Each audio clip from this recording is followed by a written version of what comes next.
E aí pessoal, beleza? Bom, agora eu vou gravar um vídeo que eu tava até mais ansioso pra gravar esse vídeo, né? Porque é uma coisa que eu não sabia e eu tinha esse conceito na minha mente, mas eu não sabia como chegar a ele. E eu fui aprendendo à medida que eu fui dando essa matéria de termodinâmica, fui passando o material e também procurando informações aqui e ali. Eu até vou botar um link aí na internet, alguns tem algumas discussões sobre isso. Eu achei justamente essa ideia de como foi encontrada a conservação da energia, né? Deixa eu mostrar aqui para vocês. Hoje a gente vai falar sobre a conservação da energia como foi encontrado por M. Noether. M. Noether, como eu falei na última aula, quem for ver o último vídeo vai ver que a gente fala de conservação de energia.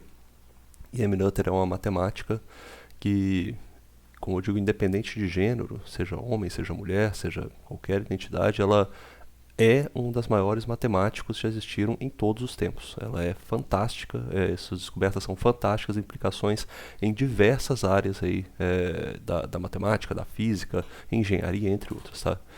Ela é incrível, essas contribuições. Uma das contribuições dela famosas é essa aqui, da questão da simetria. Ela dizia que onde houver uma simetria, tem algo, alguma quantidade sendo conservada. E foi identificado quando tem simetria translacional, você tem a conservação da quantidade de movimento. Quando você tem simetria temporal, tem a tal da conservação da energia. A energia era essa quantidade conservada. Como que ela chegou a isso, né? Bom, a história da conservação da energia por M. Noether começa um pouco antes da M. Noether, né? Começa lá atrás com esse cara aqui chamado Pierre-Louis Moreau de Maupertuis. Esse cara descobriu uma certa quantidade, identificou uma certa quantidade física chamada de ação. Na época dele, essa quantidade, como ele identificou, não foi bem recebida muito bem para a comunidade acadêmica, não, mas depois ela ganhou importância. Maupertuis identificou, foi isso aqui, ó, a ação, deixa eu ver se eu consigo escrever aqui agora, a ação, opa, tá aparecendo aqui, tá aqui agora. A ação, vamos chamá-la de S, a ação S, ela é igual a uma integral, a gente está falando de uma integral, de uma certa quantidade, que aqui eu vou explicar o que ela é, ao longo do tempo. Ou seja, está falando que essa ação, ela é igual a uma quantidade no tempo. Essa quantidade L, ela é uma quantidade de energia. Ela é exatamente uma quantidade de energia. Então esse S aqui de ação, ele é dado como um produto, que no caso é a energia, tá? A gente está falando de energia, deixa eu ver se, cadê o meu mouse? Ah, apareceu. A gente está falando de uma quantidade que é energia vezes tempo. Ou seja, isso aqui, essa é uma quantidade que vai ser dada em joule, por joule vezes segundo. E essa quantidade que foi identificada pelo Maupertuis, ela ao ser integrada ela é integral de um L ao longo do tempo. O que é esse L aqui? Esse L, ele representa pra gente exatamente deixa eu chegar aqui de novo. Opa, valeu. Esse L representa exatamente, de uma forma bem simplificada, a gente pode falar que o L é a soma das energias cinética e potencial. Uma forma aqui bem simplificada, óbvio que em problemas mais complexos vai ser diferente disso. Ou seja, essa integral, esse S aqui, como ele é variado, essa ação é igual a integral de energia cinética mais energia potencial ao longo do tempo. Então pense nisso aqui como se fosse uma partícula. Tá? Eu não estou pensando, como eu falo em termodinâmica, de movimentos de partículas, onde tem energia interna, onde tem nada. A gente está simplificando a formulação para a gente conseguir identificar o que a gente está falando. Essa definição aqui do Maupertuis depois foi refinada pelo Sir William Hamilton. Ele descobriu que o Hamilton descobriu o seguinte, e aí foi formulado o princípio da minimação. E deixa eu escrever aqui o que seria esse princípio da minimação. Vou escrever aqui embaixo. O princípio, deixa eu escrever aqui. O que seria esse princípio de Hamilton? Ou princípio da minimação ou da ação estacionária. O Hamilton descobriu o seguinte, que quando um corpo qualquer partícula que vai de uma certa trajetória ao longo de um certo tempo, tem algo ali que não é alterado. Esse algo que não é alterado é justamente essa ação, esse S aí, ou seja, ele vai percorrer um caminho entre 1 e 2, e enquanto ele percorre esses dois pontos, o caminho que é escolhido pelo meu sistema, pela minha partícula, é o caminho que minimiza essa ação. O nosso sistema ele é preguiçoso, a natureza ela é preguiçosa, ela não quer ficar exercendo muito trabalho sem precisar. Então, quando ele vai nesse processo de percorrer um certo caminho entre os dois pontos, a natureza sempre escolhe o caminho que vai minimizar essa ação, ou seja, vai ser a mínima ação ao longo de todo ele, essa ação mínima que permanece constante durante todo o processo. Tá? Então essa definição eu vou escrever aqui pra gente, olha só. Quando um sistema percorre um caminho, naturalmente ele escolhe o caminho que minimiza uma quantidade. Esta quantidade é a ação que foi definida lá em cima, que a gente acabou de ver. Ou seja, essa ação ela é sempre minimizada quando o sistema percorre um caminho de 1 a 2. Isso vale para qualquer coisa, o movimento da Terra ao redor do Sol, o movimento da Lua ao redor da Terra, os planetas, do universo, qualquer coisa, o bater de asas de um passarinho, de uma borboleta, tudo isso sempre está minimizando a ação. Sempre é o processo, sempre minimiza a ação. Tá? Então essa é uma lei natural, o princípio de Hamilton vale para tudo. E onde que entra? Depois entra esses caras aqui, ó, o Leonard Euler e o Lagrange, eles falaram o seguinte, aí já é uma definição que tem que ser vista lá na mecânica fundamental, falaram, quando você minimiza a ação, você está atendendo a uma certa equação, chamada equação de movimento, equação de Euler-Lagrange, que ela, se a gente for escrever ela em uma dimensão só, ela é representada de uma maneira bem simplificada. A gente fala isso aqui, ó. Deixa eu ver se eu trago aqui de novo. Ah, tá. Olha só, essa equação de Euler-Lagrange eu escrevi aqui para não me esquecer. Ela é d, a variável temporal. Escrever esse d novamente aqui. Deixa eu apagar. O meu Ctrl Z não está funcionando. Ah, tá sim. O meu show não está um pouquinho lento aqui, mas vai funcionar. Tá. Essa variação temporal da variação da minha quantidade L sobre a variação de x no tempo, isso aqui é um dx dt, tá interno ali, tá? Menos a variação de L com relação a x. Isso aqui, ó, é igual a zero. Essa daqui é chamada de equação de Euler-Lagrange 1D, tá? Eles viram que o Leonard Euler, Joseph Louis Lagrange, eles identificaram que quando você está em um caminho que consegue minimizar a ação, você vai ter esta equação aqui, ela vai ser atendida. Essa aqui eu vou botar o nome dela aqui embaixo. Equação 1D de Euler-Lagrange. Maravilha, né? Que vale quando você consegue fazer essa minimização da ação, tá?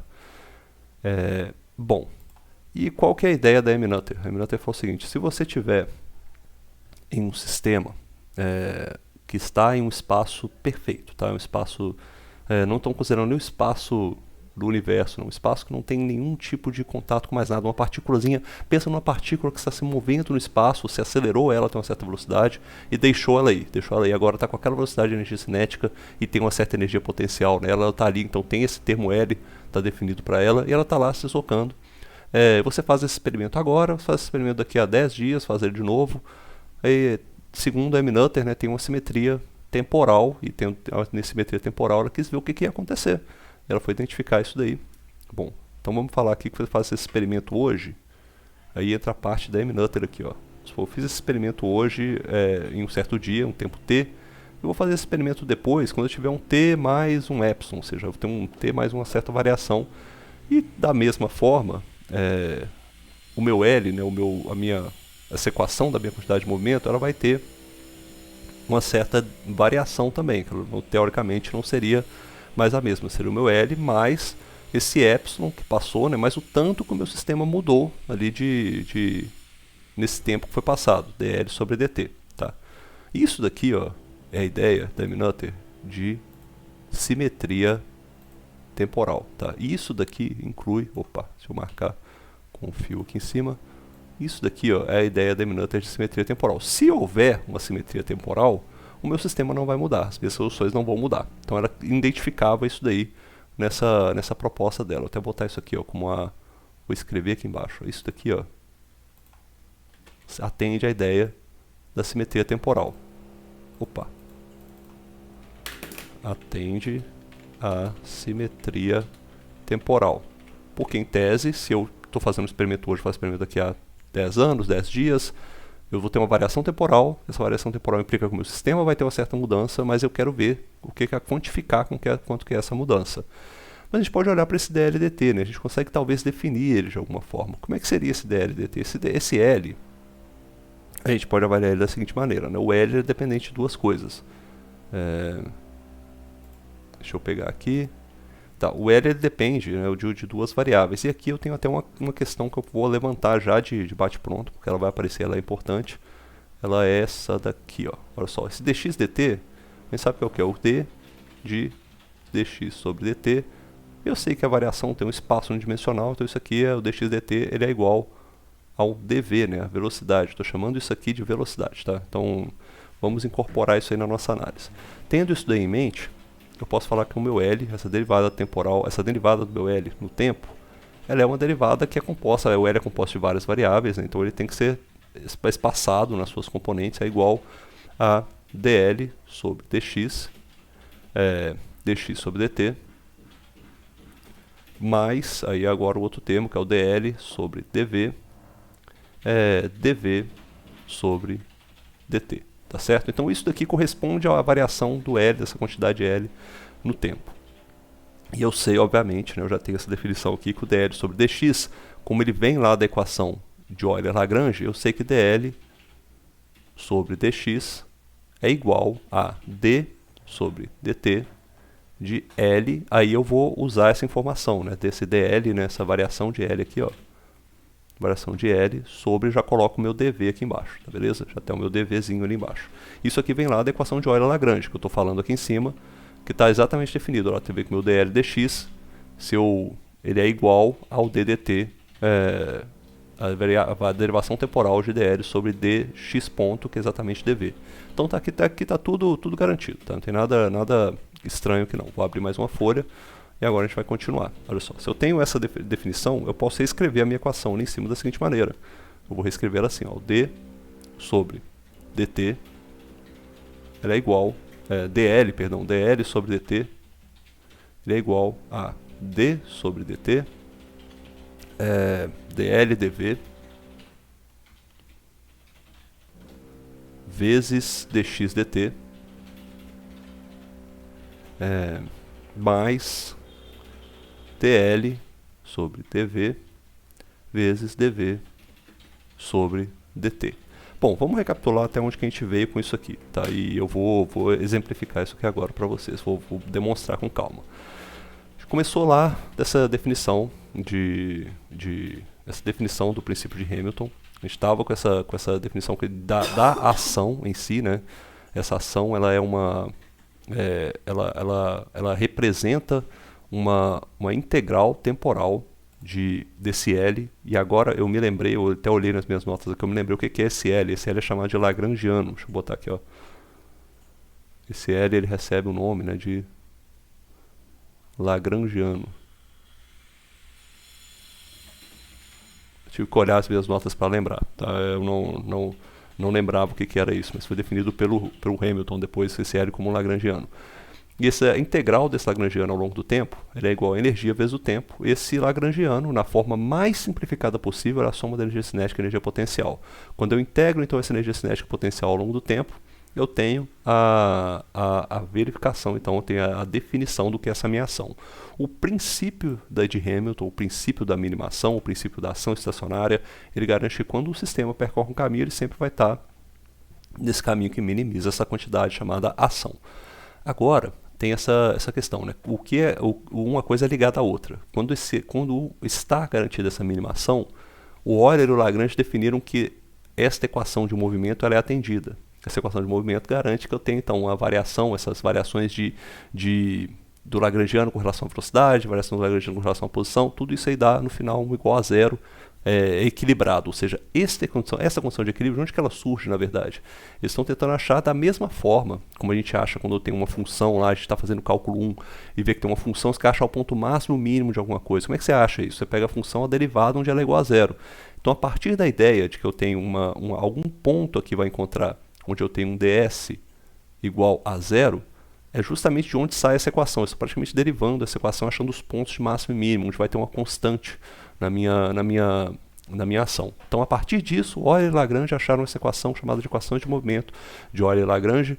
E aí, a M. Noether veio depois e falou, olha, se essa equação de momento é válida, ela tem que ser válida com simetria temporal. Tem que valer hoje, tem que valer amanhã, tem que valer depois de amanhã. Se o meu espaço é perfeito, né, não tem nenhuma perda associada a ele. Então, se eu faço o experimento hoje, num tempo t, e faço daqui a t mais epsilon, vai ter que ter a mesma repetição. Ou seja, o meu lagrangiano hoje, ele pode até ser que ele sofra alguma alteração. Mas eu não posso ter alteração no meu resultado, né? Se eu tenho simetria temporal, o resultado tem que ser o mesmo, independente do tempo. A lei física da equação de movimento de Lagrange, ela tem que ser atendida, o lagrangiano e não pode ter essa dependência temporal aí. Então, a partir disso, começou a se pensar, então, qual que é o termo, esse termo aqui, ó, lagrangiano, o que ele de fato representa? Cadê? Deixa eu ver se... apareceu. O que ele de fato representa, né? Vamos ver esse termo, o que ele representa. E aí começou a se estudar exatamente esse termo de Lagrange, essa derivação, para a gente descobrir o que ele é. A derivação temporal do lagrangiano, ele é aberto, né, nos termos aqui a partir da regra da cadeia, nesses termos aqui agora. E a gente sabe também que tem essa simplificação a partir da equação de Euler e Lagrange. A partir disso aqui vem da equação 1D de Euler e Lagrange, ela sai essa definição em que a gente substitui esse dl dx por este termo aqui, ó, variação temporal e variação temporal de dl sobre dv, tá? Então a gente acabou saindo com essa definição aí. Eu vou cancelar minha câmera aqui, que a minha câmera travou, pelo visto. A partir desse momento aqui a gente tem essa equação que a gente vai trabalhar com ela. A gente sabe também que esse dx dt, ele tem essa questão, né? A gente pode substituir esse dx dt aqui, ó, dx dt, ele é igual, né, pela nossa definição, a gente sabe que esse dx dt é igual a v. Ou seja, a nossa equação, na verdade, é essa aqui, ó, a variação temporal de L é igual a d sobre dt. E eu vou botar aqui o seguinte, ó, vou fazer, ó, d sobre dt de dl da variação do lagrangiano com a velocidade vezes v, mais a variação do lagrangiano com a minha velocidade, né, derivada da variação da velocidade, vezes dv sobre dt. Lembram da regra da cadeia? Eu tenho a regra da cadeia novamente aqui, ó. Se eu pegar e selecionar este termo aqui, vamos supor que dl sobre dv agora é uma função, tá? Fala que dl dv é uma função. E então vou marcar ela aqui também, vou marcar ela de azul. E o v aqui é outra função, ó. V aqui é uma outra funçãozinha que eu tenho, vou marcar ele de vermelho. Percebe que em um momento eu faço uma função vezes a derivada da segunda, e depois a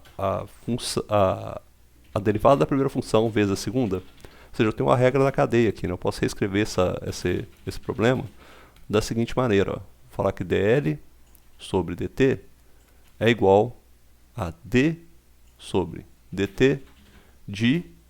Aí eu vou escrever as duas funções aqui, ó, dl sobre dv e v. Tá vendo? Eu tenho essa formulação aí.